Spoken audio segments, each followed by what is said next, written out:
I was remembering today when I was 7 years old. I was coming back home from, what was it, baseball practice. I think it was probably T-ball practice. And I wasn't very good. I was always way out in the outfield where there was sure to never have a ball come my way. Anyway, I got home from practice that day and I remember walking into the foyer of the house there in Sunset, Utah. And I had a daydream, just, I don't know. I don't really actually remember what the daydream was, oddly enough. But it was so vivid and so real that I was completely transported to that place. And when I kind of came back to myself, I was still standing in the foyer of my house holding my baseball mitt. And being quite young at the time, at 7, I was suddenly a little bit confused because that daydream had been so real that I was surprised to find that I wasn't there. And I remember walking into my room and climbing up on the top bunk and laying down there and thinking for a moment, how will I ever know that I'm not standing in a vestibule somewhere? Because these daydreams were so vivid that I could have been lost in them. And it started a question in my mind that wasn't answered until probably just about 25 years ago as to what is real. How do I know what is real? How do I know that I'm actually where I am? And the question kind of got answered in two ways. They were it took a long time and a lot of different angles on it. One of the most important pieces of information came to me from Swami Prabhupada in the San Francisco monastery about 25 years ago. And I remember reading in the Gospel of Sri Ramakrishna that which is unchanging alone is real. That which changes is not real. Yeah, and he's, of course, alluding to the fact that in this world that we live in, everything is what it is only for a moment, and then it becomes something else. Everything decays, changes its form, becomes part of a new thing. And the whole of creation that we experience this, what we think is a material world, is constantly in a state of flux.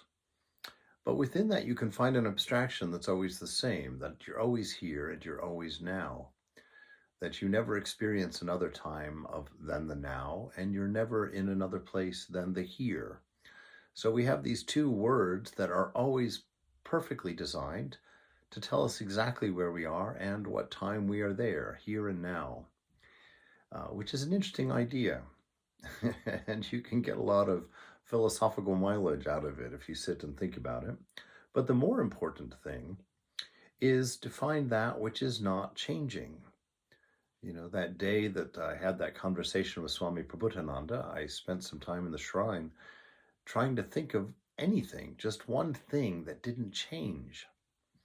And I could think of some things that lasted a long time, but I couldn't think of anything that didn't change.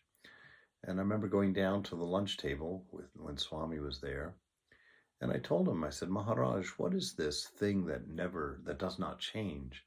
Ramakrishna says it's the only real thing, and I just spent well over an hour or two up in the shrine trying to figure out what is it that's not changing.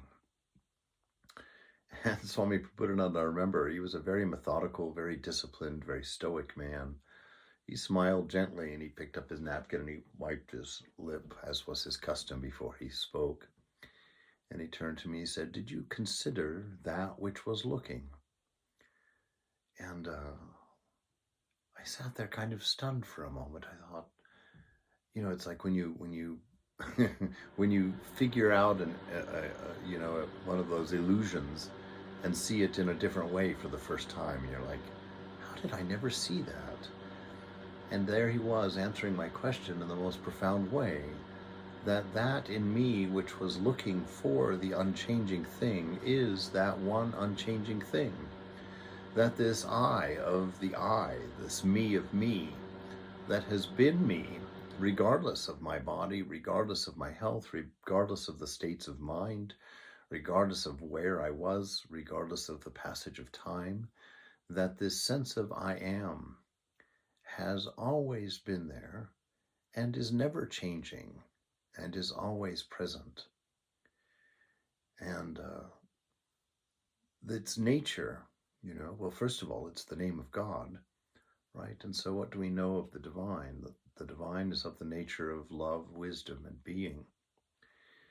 And that to be able to become aware of this awareness, to talk in the terms of Sri Nisargadatta and I am that, to become aware of awareness, this still point within, to become aware of existence, your own existence, which is that I am.